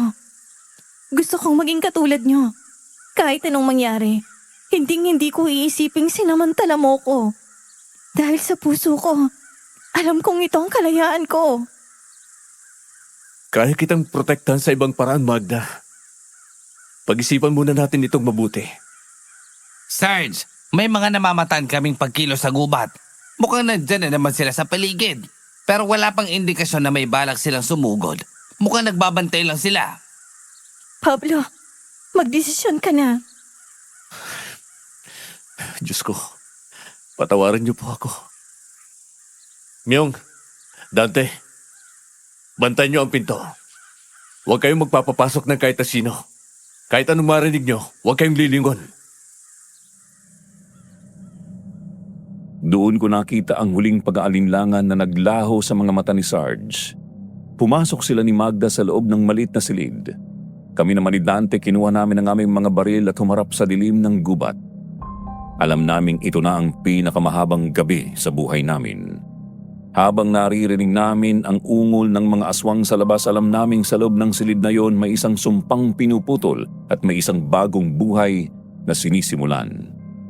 Hindi ko alam kung tama o mali, pero sa gitna ng sitwasyon namin, yun lang ang huling alas namin laban sa kanila. Habang nasa loob ng silid sina Sarge at Magda, kami naman ni Dante at ng iba pa naming kasama ay parang nakatayo sa gilid ng bangin. Ang ulan ay nagsimulang pumatak ng malakas na tila ba nakikiramay sa bigat ng hanging dala ng gabi. Pero sa gitna ng katahimikan ng barracks, isang nakangingilong tili ang bumasag sa lahat. Hindi yun tili ng tao, yun ay tili ng matinding galit at sakit. Isang tili na nanggagaling sa kailaliman ng gubat. Miyong, Naririnig mo yun? Parang mga hayop na kinakatay. Hindi sila kinakatay, Dante. Nararamdaman na nila na putol ng koneksyon. Ang dugo ni Magda hindi na puro. Ang bukal na pinagkukunan nila ng lakas ay nawala na. Lapastangan, mga mortal! Anong ginawa nyo? Amoy-damoy namin ang halimuyak ng dalisay na dugo. Nawala na! Winakasan ninyo ang aming buhay! Pablo, lumabas ka riyan. Akala mo ba ay maililigtas mo siya sa ganyang paraan? Binatay ninyo ang aming pag-asa. Kaya uubusin namin kayong lahat. Wala kaming ititira sa baryong ito. Sarge, sugod na sila. Ang dami nila, Sarge. Punyemas ay para silang mga langgam na lumalabas sa lupa. Paulanan natin ng bala mga yan. Parang Dante, huwag tayong hihinto. Kahit maubos ang bala natin, huwag niyo hayaan na makalapit sa kubo ni Sarge. Sa dami nila parang hindi sapat ang 7 o 8 sundalo. Kahit mabilis silang tamaan, ang dami nila ay nakakalunod. Sa paningin namin noon, parang bawat puno sa gubat ay naging aswang. Hindi namin alam na ganun sila karami. Papalapit na sila sa bakod at ang ilan naman ay tumatalon na mataas. Akala ko talaga noon ay yun na ang huling gabi namin. Akala ko doon na magtatapos ang serbisyo namin. Akala ko huli na kami. Pero sa gitna ng putukan, may narinig kaming ibang ingay mula sa likuran, mula sa direksyong papasok ng baryo. Mga bata, ngayon na! Huwag kayong matakot sa mga kampo ng dilim. Protektahan natin ang mga sundalong nagtatanggol sa atin! Sugod! Pasa katahimikan ng ating baryo! Paring Yong, sila Kapitan at Melissa yun, di ba? Ay kasama ang mga lalaki sa baryo. May mga dala silang itak, sibat at pati yung mga shotgun na pang-ibon. Kapitana, dito kayo sa gilid. Dante, i-cover mo ang mga sibilyan. Hindi kami pwedeng magtago lang sa loob ng bahay, Miyong. Nakausap ko ang mga matatanda. Alam namin ang nangyayari. Kung mamamatay man kami rito, mamamatay kaming lumalaban para sa aming lupain. Hindi kami papayag na basta na lang pagbantaan ng mga halimaw na yan ng aming baryo. Mga hagal! Akala nyo ba ay kaya ninyo kami? Hindi kayo magtatagumpay laban sa amin! Wala ka ng kapangyarihan, Amado. Tingnan mo mga kasama mo. Nanghihina na sila. Napansin namin ang mga aswang na dati ay parang kidlat sa bilis. Nang mga sandaling yun ay parang pasuray-suray na. Ang kanilang mga balat na dati ay tila bakal sa kunat ng mga sandaling yun ay tinatagusan ng mga bala at pati na ng mga itak ng mga taga-baryo. Ang pagkaputol ng orasyon kay Magda ay parang naging mitsa ng mga buhay nila. Tama nga ang sinabi ni Magda sa amin noong una, siya ang naging buhay nila sa loob ng ilang dekada. Kaya siya rin ang magiging mitsa ng kamatayan at panghihina nila. Amado, sa wakas, nagpakita ka rin sa akin, hangal! Nasaan na si Magda? Nasaan siya? Papatayin kita, Pablo! Papatayin kita! Bakit parang apektado yata yung pamangkin mo, Amado? Huwag mong sabihin hindi lang dugo ni Magda ang gusto mo, Pasyano. Hindi mo alam kung gaano katagal kong tiniis ang sarili kong huwag siyang angkinin. Para sa ikabubuti ng aming lahi, pagkatapos sa isang katulad mo lang ang kukuha sa kanyang puri. Isa kang lapastangan. Sisiguraduhin kong mamamatay ka ngayong gabi. Lumabas si Sarge mula sa kubo, hawak ang kanyang baril. Pero sa mga mata niya makikita mo ang isang lalaking tapos na ang pag-aalinlangan. Biglang lumabas si Magda mula sa likod niya. Maputla pa rin pero may bagong klase ng determinasyon sa kanyang mga mata. Hindi na siya ang takot na biktima. Napangiti kami ni Dante noon. Kitang-kita namin ang sobrang galit sa mukha ng mga aswang. Halatang gusto na nilang sugurin ang dalawa pero hindi nila magawa sa dami ng nakapaligid sa kanila. Naungusan na kasi namin noon ang dami nila dahil na rin sa tulong ng mga taga-baryo. Tapos na ang paghahari ninyo. Sinira ninyo ang buhay ni Magda. Ginamit ninyo ang posisyon ninyo para manakot ang tao. Ngayon, Sisingilin ko kayo sa mga kasalanan nyo. Pablo! Hindi mo alam kung anong kinuha mo sa amin! Ang aming mga kalay na naghihintay sa aming pagbabalik. Lahat sila mamamatay sa ginawa ninyo. Hindi mamatay kayo. Noon pa dapat kayo mamatay. Sadyang iniasa nyo lang ang buhay nyo sa mga babaeng ginawa ninyong kagaya ni Magda. Wala na kayong puwang sa mundong ito. Dante, Myong, i-advance ang posisyon. All-out offensive. Puksay na mga yan. Kappa Sarge! Sugod ba, kompadre? Papatayin kita! Papatayin ko kayong lahat! Sa impyerno ka magpaliwanag, Pasyano. Nakakagulat ang eksena. Ang mga taga-baryo na dati ay nanginginig sa takot kapag gabi noong mga sandaling yun ay parang mga leon na sumasagupa na rin sa mga aswang. Si Kapitana mismo hawak ang isang mahabang itak na binasbasan daw ng asin at agwa bendita ay hindi nangingimi na tagain ang sinumang aswang na nagtatangkang lumapit sa barracks. Nakita ko si Magda, lumapit siya sa bakod, tinitingnan ng mga nilalang na dating nagpahirap sa kanya na isa-isa nang nalilipol. Wala na kayong makukuha sa akin. Malaya na ako. Hindi! Hindi ba, Ari ito? Ikaw ang may kasalanan ng lantang ito, Magda! Hindi! Hindi ako may kasalanan kundi kayo! Sana'y magdusa kayo sa impyerno! Sana'y singilin kayo ng langit sa lahat ng ginawa niyo sa akin!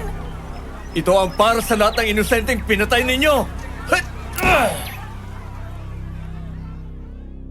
Kasabay ng huling putok na yon ay ang unti-unting pagtila ng ulan. Ang mga natitirang aswang nang makitang wala na ang kanilang pinuno at wala na silang lakas ay mabilis na nagpulasan pabalik sa madidilim na bahagi ng gubat. Pero alam naming hindi na sila makakabalik pa. Nanghihina na sila at wala nang kaisa-isang bagay na nagpapanatili sa kanilang immortalidad. Sargento, tapos na ba? Tapos na, Kapitana. Salamat sa tulong ninyo. Kung hindi kayo dumating, baka naubos kami rito. Ay, kami dapat ang magpasalamat sa inyo. Binigyan nyo kami ng lakas ng loob na lumaban. At kay Magda, huwag kang mag-alala, iha. Tanggap ka sa baryo namin. Tao ka at dito ituturing ka naming pamilya. Peste! Akala ko talaga katapusan na natin, Myong. Tingnan mo yung mga aswang naging abo yung iba. Yung iba parang mga lantang gulay na. Huwag ka na madaldal pa, Dante. Buhay tayo. Yun lang mahalaga. Tiningnan ko si Sarge. Nilapitan niya si Magda at niyakap ito ng mahigpit sa harap naming lahat. Wala na yung istriktong sarhento. Ang nakita ko ay isang lalaking nahanap ang kanyang misyon sa gitna ng kadiliman. At si Magda sa unang pagkakataon ay muling umiyak. Pero hindi dahil sa takot, kundi dahil sa ginhawa.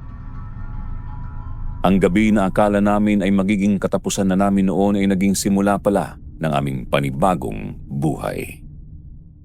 Habang sumisikat ang araw sa silangan, dahan-dahang naglakad ang mga taga-baryo pabalik sa kanilang mga tahanan. Bitbit ang balitang wala na ang takot na namamayani sa kanilang lugar. Kami naman naiwan kaming nakatingin sa gubat. Alam naming marami pa kaming kailangang ayusin, marami pang reports ang kailangang gawin. At malamang ay may mga opisyal sa bayan na kailangang panagutin. Pero sa sandaling yon, ang mahalaga lang sa amin ay natapos na namin ang misyon. Doon namin napatunayang hindi naman kasi talaga mga sindikato ang nananahan sa bundok na yun, kundi mga aswang. Pasensya na kayo, Sargento. Ang totoo ay wala naman talaga kaming namataang mga sindikato dyan sa gubat. Alam naming hindi tao ang nakatira dyan, kundi mga aswang. Kaya naisipan naming sa militar humingi ng tulong dahil wala kaming maaasahan sa pulisya ng bayang ito. Ibig sabihin, tama ang hula ko.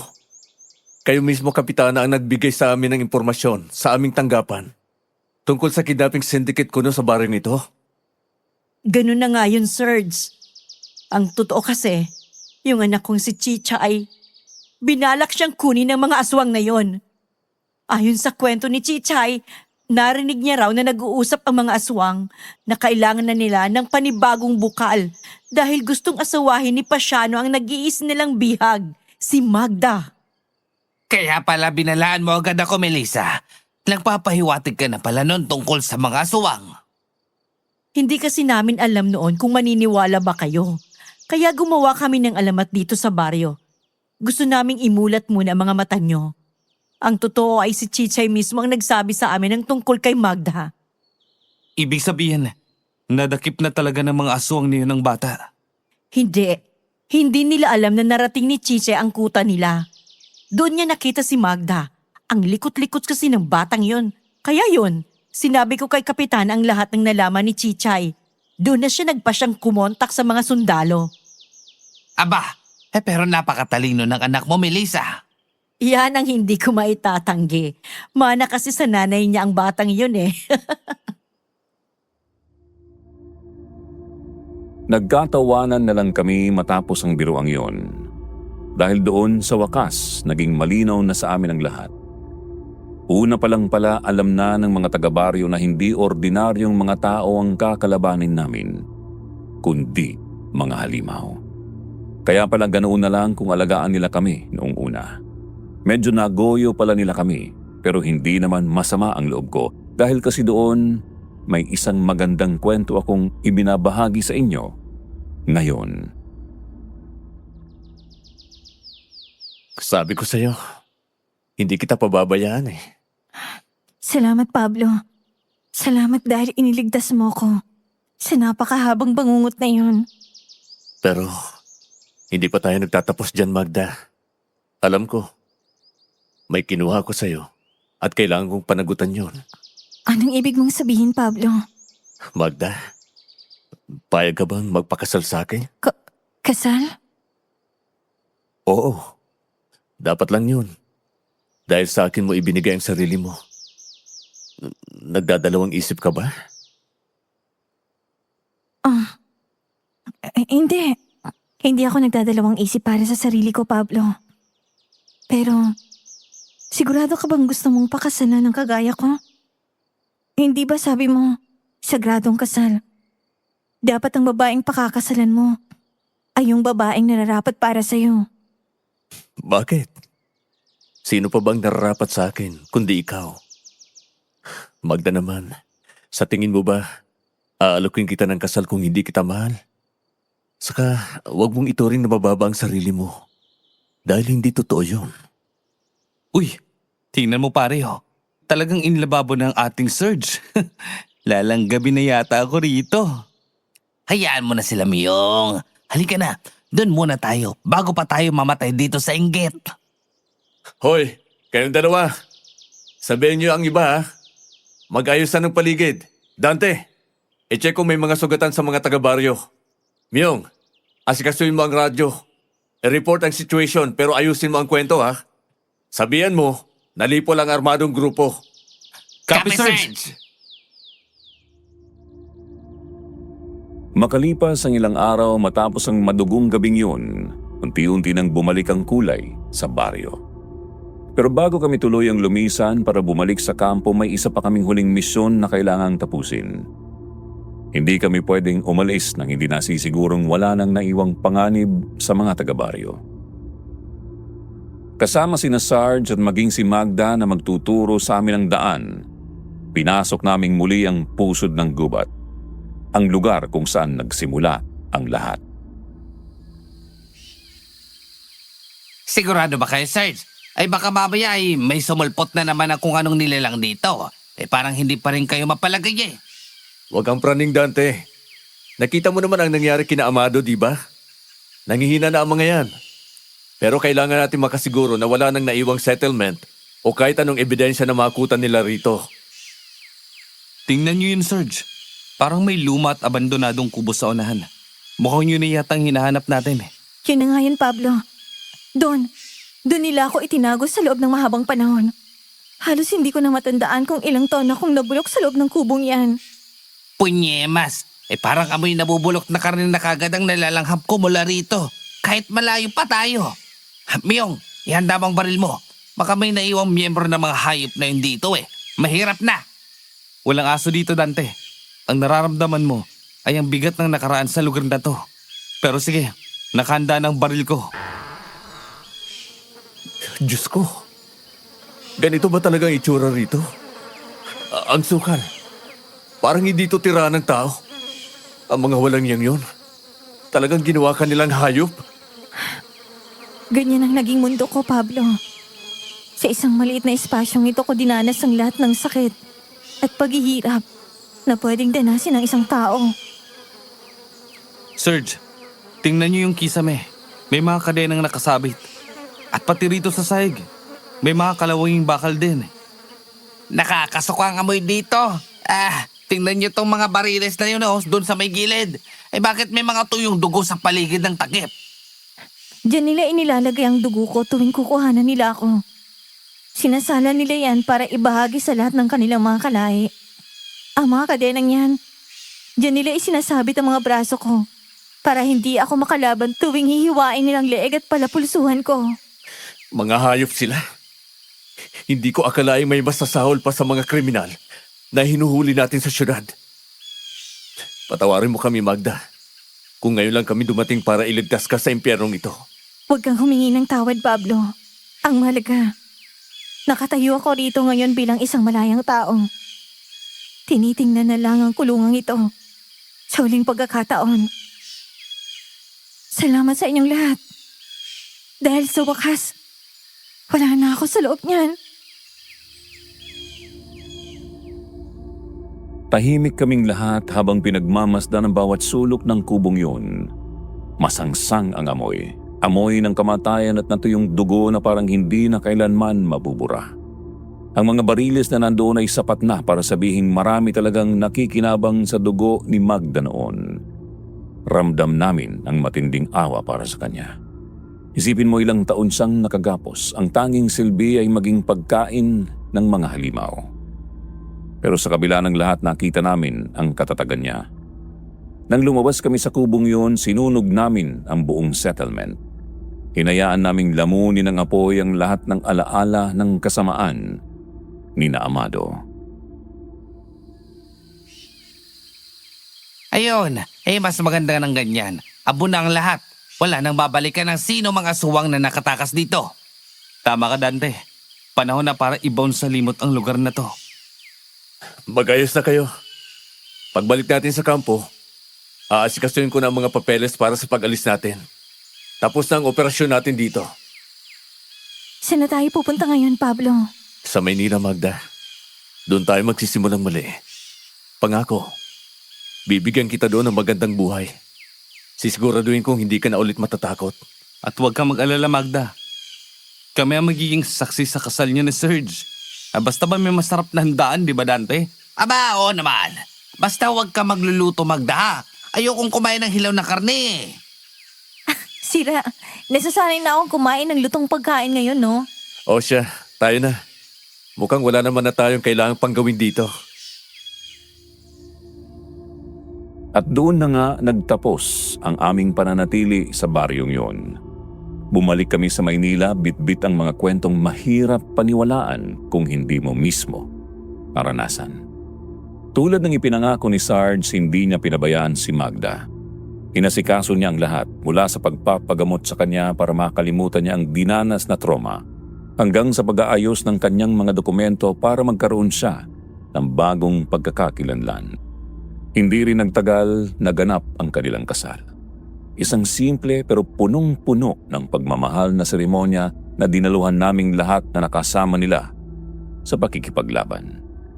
Kaming mga sundalo ang tumayong pamilya ni Magda sa seremonya. Ginawa namin yon para hindi niya maramdamang mag-isa siya. Ako pa nga ang naghatid sa kanya noon sa altar. Ang saya nilang tingnan, no? Sino magkakala na sa isang liblib na baryo at sa gitna ng mga banta ng aswang, magtatagpo sila? Oo nga, Miyong. Akala ko noon ay uuwi tayong nasa loob ng kabaong. Pero heto tayo, nakasuot ng barong at kumakain ng masarap. Pero alam mo, bilib din ako kay Serge. Talagang pinanagutan niya si Magda.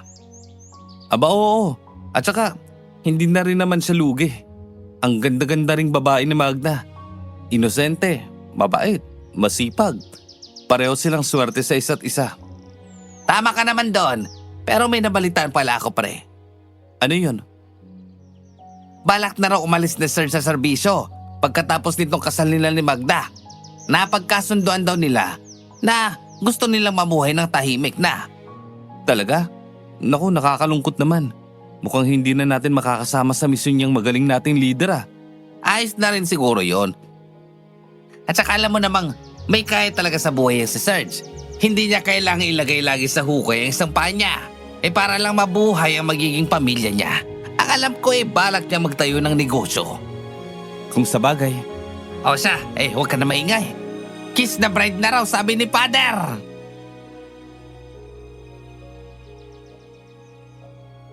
Natapos ang seremonya ng kasal na magkahalong lungkot at saya ang nararamdaman ko. Dahil nga nabalitaan kong aalis na si Sarge sa serbisyo noon. Pero wala, masaya naman ako para sa kanila. Nakalimutan ko rin agad ang lungkot lalo na nang banggitin nilang ang honeymoon nila ay hindi sa ibang bansa o sa mamahaling resort gaganapin. Pagkatapos ng kasal, bumalik sila sa baryo kung saan sila nagkakilala. Doon sa lugar kung saan nabuo ang kanilang relasyon. Pero sa pagkakataong yon, wala nang takot. Wala nang mga aswang at wala nang kailangang pagtaguan. Naging tradisyon na nila ang bumalik doon tuwing bakasyon. Halos taon-taon silang bumibisita kina Kapitana at Ate Melissa na naging malapit na ring kaibigan ni Magda. Ngunit habang lumilipas ang panahon, unti-unting dumalang ang kanilang pagbisita. Hindi dahil sa ayaw na nila, kundi dahil lumalaki na rin ang kanilang pamilya. Nagkaroon sila ng 3 anak. 2 lalaki na kinuha ang katapangan ni Sarge at 1 babae na kasing ganda ni Magda noong una namin siyang makita. Siya ang inaanak ko sa 3. Dahil hindi ako nakadalo sa binyag noong unang mga anak nila. Nasa misyon kasi ako noong mga panahong yon. Hanggang ngayon magkasama pa rin sina Magda at Pablo. Talagang naging matatag ang kanilang pagsasama. Hindi na rin naman ako nagulat. Minsan kapag nagkakatagpo kami ni Sarge na ngayon ay retirado na, hindi namin maiwasang balik-balikan ang kwentong ito na nagsimula sa isang alamat sa baryo. Nagtatawanan na lamang kami habang inaalala kung paano kami nanginginig ni Dante sa takot, kina Amado at Pasiano noon. Maraming salamat Kwentong Takip Silim sa pagtanggap ng kwento kong ito. Isang karangalan na maibahagi sa inyong lahat ang katapangan ni Sarge at ang tagumpay ni Magda laban sa kadiliman. At sa inyo mga kapwa ko tagapakinig, maraming salamat sa inyong oras. Muli ako po ang inyong sender, si Miyong. Hanggang sa muling pagkakataon, magandang gabi sa inyong lahat. Madalas nating isipin na ang pag-ibig ay dumarating sa mga panahong tayo ay handa, sa mga lugar na payapa at sa mga taong perpekto ang pinagmulan. Ngunit mga kaibigan, sa kwentong ito ni na Pablo at Magda, napatunayan nating ang tunay na pag-ibig hindi namimili ng oras o pagkakataon. Minsan kailangan mo munang makipagbakbakan sa mga halimaw ng buhay bago mo matagpuan ang taong magpaparanas sa iyo ng kalayaan. Sa mundong ating ginagalawan, marami tayong kinatatakutang aswang. Hindi lamang sila yung mga nilalang naghuhugis hayop o kumakain ng laman at dugo ng tao. Ang mga aswang sa ating buhay ay ang mga taong mapanamantala, ang mga mapang-api at ang mga sistemang ikinukulong tayo sa mga kadenang mahirap kalasin. Tulad ni Magda, marami sa atin ang naging bihag ng sarili nating nakaraan o ng mga taong akala natin ay pamilya. Ngunit sila pala ang unti-unting umuubos sa ating pagkatao. Ngunit ano ang itinuro sa atin ni Pablo? Itinuro niya na ang tunay na katapangan hindi lamang nasusukat sa galing ng paghawak ng baril o sa dami ng napatay na kaaway. Ang tunay na tapang ay ang pananatili sa tabi ng isang taong wasak ang pagtanggap sa kanya sa kabila ng kanyang mga sugat, at ang pangakong hindi siya iiwan hanggang sa maging buo siyang muli. Hindi nandidiri ang tunay na pag-ibig sa mga pilat. Sa halip tinitingnan nito ang mga pilat na iyon bilang tanda ng tagumpay at paglaban. Nakakamangha ang naging papel ng mga taga-baryo sa kwentong ito. Sila ang simbolo ng ating komunidad. Minsan, ang kailangan lang natin para talunin ang kadiliman ay ang magkaisa. Sa loob ng mahabang panahon, nanahimik sila dahil sa takot. Ngunit nang makakita sila ng mga taong handang itaya ang buhay para sa kanila, nagising ang tapang sa kanilang mga puso. Isang aral ang ibinibigay sa atin ng kwentong ito. Yun ay ang huwag tayong masanay sa takot. Huwag nating hayaang maging normal ang kasamaan sa ating paligid. Para naman kay Magda, siya ang larawan ng pag-asa. Sa loob ng maraming taon na siya ay nakakadena at kinukuhanan ng dugo, madali sanang sumuko, madali sanang magpakain na lang sa dilim at maging isa na rin sa kanila. Ngunit nanatili siyang tao. Pinanatili niya ang kanyang kaluluwa na dalisay sa kabila ng masangsang na paligid. At sa huli ang kanyang dugo na ninanais nilang lahat ang naging mitsa ng kanilang pagkatalo. Ito po isang paalala na ang kabutihan gaano man ito pagsamantalahan. Laging may kapangyarihang bumalik at talunin ang sinumang pumapirito. Salamat po sa inyong pakikinig sa kwentong ito mga mahal naming listeners. Naway ang mga aral na napulot natin kina Magda at Pablo ay manatili sa ating mga puso. Muli ito po ang inyong likod, Jupiter Torres. Hanggang sa susunod na episode, dito sa channel ng Kwentong Takip Silim.